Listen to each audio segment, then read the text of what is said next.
Hello friends, എല്ലാവർക്കും നമസ്കാരം. ഇന്നത്തെ വീഡിയോയിലേക്ക് എല്ലാവർക്കും സ്വാഗതം.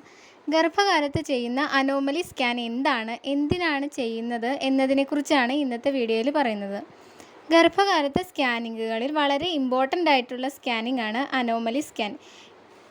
പ്രഗ്നൻസിയുടെ 5-ാം മാസത്തിലാണ് അനോമലി സ്കാൻ ചെയ്യുന്നത്. അതായത് 18 ആഴ്ച മുതൽ 28 ആഴ്ച വരെയുള്ള സമയം.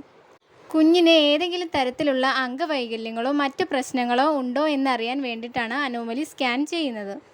കുഞ്ഞിനുണ്ടാകുന്ന 90% ഡിഫക്ട്സും ഈ സ്കാനിങ്ങിലൂടെ അറിയാൻ സാധിക്കും. കുഞ്ഞിൻ്റെ തല മുതൽ കാല് വരെയുള്ള എല്ലാ ഭാഗവും അൾട്രാസൗണ്ട് മെഷീൻ ഉപയോഗിച്ച് ഈ സ്കാനിങ്ങിലൂടെ വ്യക്തമായി കാണാൻ സാധിക്കും. അതുകൊണ്ട് തന്നെ കുഞ്ഞിന് ഏതെങ്കിലും തരത്തിലുള്ള കുഴപ്പങ്ങൾ ഉണ്ടോ എന്ന് അനോമലി സ്കാനിങ്ങിലൂടെ നമുക്ക് കണ്ടുപിടിക്കാൻ കഴിയും.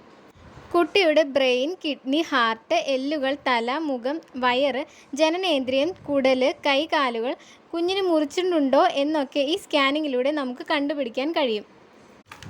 ഇത് കൂടാതെ മറുപിള്ളയുടെ കറക്റ്റ് പൊസിഷൻ, ഗർഭാശയ മുഖത്തിൻ്റെ ലെങ്ത്, ഇത് തുറന്നു പോകാനുള്ള സാധ്യത, കുട്ടിയുടെ ഭാരം, അമ്നിയോട്ടിക് ഫ്ലൂയിഡിൻ്റെ ലെവൽ, അംബ്ലിക്കൽ കോഡിൻ്റെ ലെങ്ത് തുടങ്ങിയവയൊക്കെ ഇതിലൂടെ കണ്ടുപിടിക്കാം.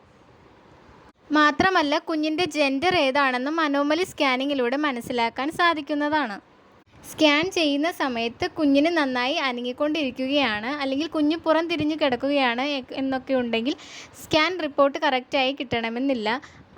അങ്ങനെയുള്ളപ്പോൾ കുറച്ച് സമയം നടന്നിട്ട് വരാനൊക്കെ പറയാറുണ്ട്. അത് കഴിഞ്ഞ് ഒന്നുകൂടി സ്കാൻ ചെയ്ത് നോക്കുന്നതാണ്. ഈ വീഡിയോ നിങ്ങൾക്ക് ഉപകാരപ്പെട്ടു എന്ന് കരുതുന്നു. മറ്റൊരു ടോപ്പിക്കുമായി അടുത്ത വീഡിയോയിൽ കാണാം.